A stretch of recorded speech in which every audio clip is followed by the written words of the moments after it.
I don't like to get too specific when it comes to songs and explaining what they're about, just because I think that it convolutes the song, and I'd like to have the listener have a completely open mind when hearing it for the first time and let them relate it to what they're going to relate it to. Do you remember what sparked that track? It was kind of a stream of consciousness of me writing that. I mean, it had a billion verses, and we kind of had to cut it down and hone it in, but I was in some sort of mood, and it was a very much like a journal stream of consciousness thought process. Take Me Down.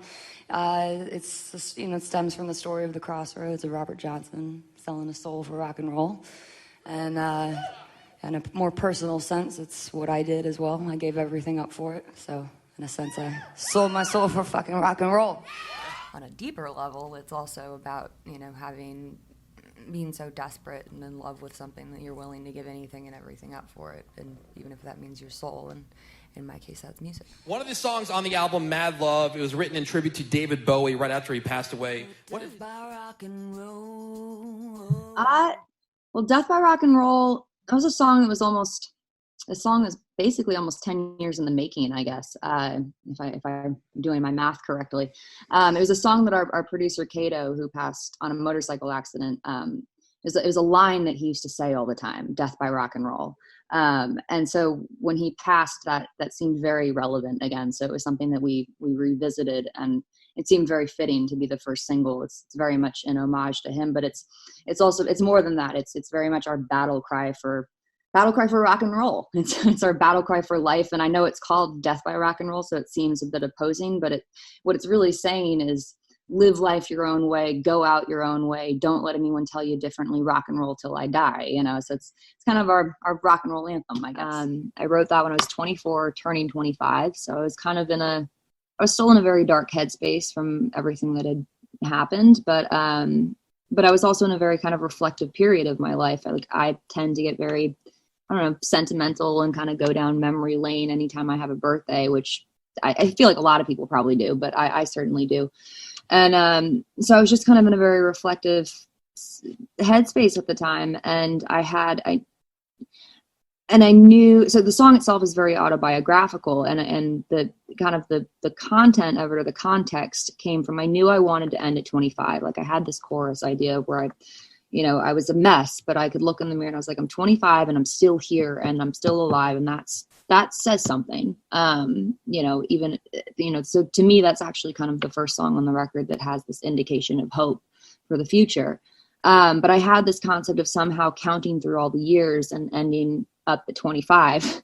So it took a little bit of trickery to figure out how to do that and not have it be totally stupid and, cliche and awful. So it's a little bit of work. Talk about the fact that you're 27 now, and that's touched on as well. And this whole theme that we're talking about is touched on in the record in a song called Rock and Roll Heaven, because you talk about, there's that dreaded 27 club of all these legendary artists that we've lost. So you touch on that loss in that song as well, for people that clearly you didn't know, Janis Joplin, what have you. Rock and Roll Heaven is kind of, it's celebrating music, and it's celebrating, yes, we've lost so many people way too young, and especially in music, but in all art forms, but especially in music. And I think that, Rock and Roll Heaven is kind of almost a celebratory song, in a way of going, you're no longer here, but the music goes on playing long after you're gone. And that's, by saying your name, by playing your records, I'm keeping you alive. And that's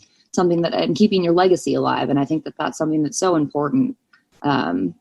Just in general in life, Cato was one of the loves of my life. If that, not romantic, I didn't mean it like that, but he's my best friend on the planet. And so that loss is, and that pain, that's never going to go away. It just kind of transforms over time, and it turns into something, it turns into a scar. It turns into something that you learn how to, wear with pride, I guess. And it becomes a part of you. And so this record is very much, of course it's an homage to him. I mean, for Christ's sakes, the song, the Death of Rock and Roll, the first thing you hear on the album is Cato's footsteps walking down the hallway of the house aloud. And the last song you hear is Harley Darling, which is very much my love letter to him. So it's of course it's an homage to him. So even though he's not here anymore, physically, it's a way of keeping his memory alive, because I refuse to let his memory die. He was too important.